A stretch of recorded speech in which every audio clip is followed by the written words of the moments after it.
और अध्यात्म के विषय में ये समझना बहुत ज़रूरी है कि अध्यात्म कोई एक्स्ट्रा ऑर्डिनरी अनुभव नहीं है, कोई असाधारण अनुभव नहीं है। ये तो एक अत्यंत साधारण सा अनुभव है, लेकिन ये उतना ही दुर्लभ है, जितना एक मृग के लिए कस्तूरी को ढूँढना। एक बार एक छोटा-सा हिरन, उसको कहीं न कहीं से एक गंध आई। उसने अपने पिता से पूछा कि मुझे कुछ गंध आ रही है। पिता ने कहा ज़रूर कस्तूरी की होगी, मुझे भी आती है। अब तो मैंने बंद कर दिया है ढूँढना, लेकिन कस्तूरी की होगी मैंने अपने पिता से सुना था। उन्होंने अपने पिता से सुना था कि कस्तूरी जैसी कोई चीज़ होती है। कहाँ है ये किसी को नहीं पता। अब छोटा-सा हिरन का बच्चा था, तो बच्चे वैसे ही क्यूरियस होते हैं, करेजियस होते हैं, साहसी होते हैं। तो उसने कहा कि मैं इसको ढूँढ के रहूँगा, मैं इसको ढूँढूँगा। अब वो हिरन का बच्चा जो है, ढूँढने के लिए जब अपने पिता से पूछता है, तो वो कहता है मैं तो हार चुका हूँ, मैं तो थक चुका हूँ।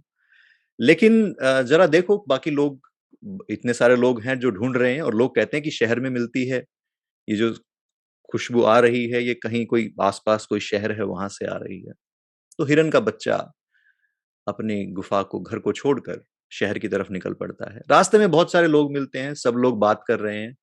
तो हिरन पूछता है कि अरे तुमने सुना कि कोई कस्तूरी नाम की कोई चीज़ है जिसकी ये गंध है? तो बाकी सब कहते हैं कि हाँ, हाँ, कस्तूरी के बारे में तो सबको पता है और लेकिन देखा किसी ने नहीं है, जाना किसी ने नहीं है। हमने तो जाना नहीं है, लेकिन इसीलिए हम भी शहर जा रहे हैं कि हमें भी कहीं न कहीं इसके दर्शन हो जाएँ, हम भी जान लें कस्तूरी कैसी होती है। भीड़ में जब वो हिरन चलता है तो उसका आत्मविश्वास बढ़ जाता है कि अरे इतने सारे लोग जा रहे हैं तो कहीं न कहीं तो पहुँचेंगे। इतने सारे लोग गलत कैसे हो सकते हैं? जब इतने सारे लोग उस यात्रा में हैं, तो हम कहीं न कहीं पहुँचेंगे। और वो भी उस यात्रा में उनके साथ निकल पड़ता है। जब वो शहर पहुँचते हैं तो अलग-अलग बाज़ार में अलग-अलग दुकानें लगी हैं। कोई उस कस्तूरी पर किताब लिखकर बेच रहा है, किसी ने उसकी तस्वीर लगाई है, किसी ने उसकी मूर्ति लगाई है। हिरन का बच्चा हर जगह पर उसको थोड़ा-थोड़ा समय वो बिताता है, लेकिन उसको कहीं भी उस कस्तूरी के दर्शन नहीं होते। तो इस प्रकार से शाम तक थक-हार कर वो जब वापस अपने घर की तरफ मुड़ता है, वापस चलता है, तो वो देखता है कि जंगल में कहीं कोई हिरन है जो बड़े आनंद में बैठा हुआ है।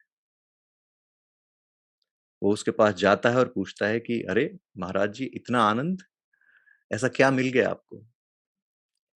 तो वो कहते हैं कि इसकी खुशबू ही ऐसी है कि आनंदित रहे बिना रहा ही नहीं जाता।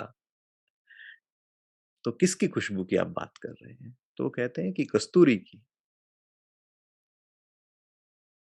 अब वो ये छोटा-सा हिरन जो है वो ये समझ जाता है कि ये सही व्यक्ति है और वो उनके साथ बैठकर उस साधना में लग जाता है। मैंने ये छोटी-सी कहानी इसीलिए कही क्योंकि ये हम सबकी कहानी है। कोई भी संतुष्ट नहीं है। हम सब कुछ न कुछ ढूँढ रहे हैं। एक चीज़ मिल जाती है तो अगली की अपेक्षा होती है।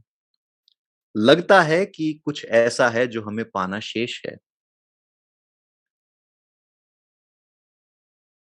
सभी उसी यात्रा में हैं, लेकिन जितना मिलता जाता है उतना लगता है कि जो ढूँढ रहा था वो तो मिला ही नहीं। तब हमें एक गुरु की आवश्यकता होती है। एक शिव जैसे गुरु की आवश्यकता होती है।